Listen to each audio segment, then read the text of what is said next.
been very, very consistent in our preparation all week long, really all year long. Our guys have done a good job of knowing the task at hand, and it'll prove out tomorrow. But I like where we're at today. Just biggest challenges you want your team to be focusing on between now and game time?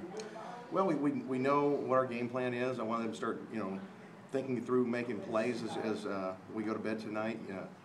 Seeing ourselves mentally, making tackles, making big plays. I think that's important. You see something and you make it happen the next day.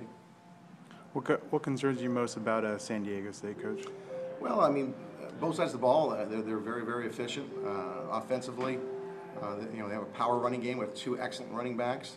The quarterback's starting to get into a groove. They've won their last 3 games, and with that you get confidence. And defensively, they give people fits with what they do. And so a lot of times, they kind of take away what you want to do, and you got to be able to switch gears on them. We'll have a game plan ready, but they've had 2 weeks, so we're ready to adjust as well. So we'll see how it plays out. We know they're going to be aggressive, and I really believe, just like last year, whoever's going to win the turnover battle is going to win the football game. You like the team's focus going into Absolutely, this game? Absolutely. I think our guys have really been businesslike the whole season, but this week in particular, we know what's out there. We're playing for a conference championship, and our task is to go 1-0 this week, so that's what we plan on doing. Devontae's had 2 big games. Do you see a third one in him? He's got that potential. It depends on what they're going to do coverage-wise, but I like matchups with him every single week. So when you've got Derek throwing it and Devontae's ability to catch it, especially when he's playing hard like he has been, I like our chances. I assume that because of those 2 big games, he's probably going to draw more attention this week. So how important is it for the other receivers to make sure they're on top of their game? Well, I mean, he caught over 100 balls last year, so I would think there's a lot of attention on him all the time. But it's nice having Isaiah and Josh, to go to if they are going to double him. So we've got other weapons, and Derek's found those guys during the year, and I'm sure tomorrow will be no different. We'll just see what they want to do. Are they going to double him, or are they not? And Derek does a great job of finding the alternates. What are your thoughts on their running back Pumphrey there? He ran for 3 straight 100-yard games. Yeah. I thought Muma was one of the better backs in the league, and then now Pumphrey's might be the best back in San Diego. So I think that tells you what I think of him. He's very explosive, very different style running back. He's more of a Robbie Rouse jitterbug guy. He's got great quickness, great speed, and with what they do with their power running game, I think he does a nice job of really getting some explosive runs. So we know our hands will be full.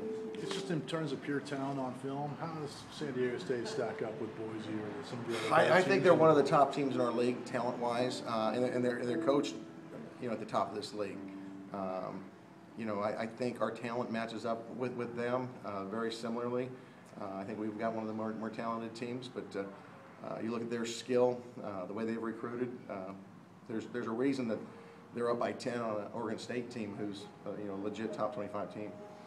16 days they've had. I know you're expecting new wrinkles, but how do you kind of plan for that when you don't really know, because I know you're probably expecting to see something different, but you don't really know what the difference is going to be. Right. The nice thing is having experienced coordinators.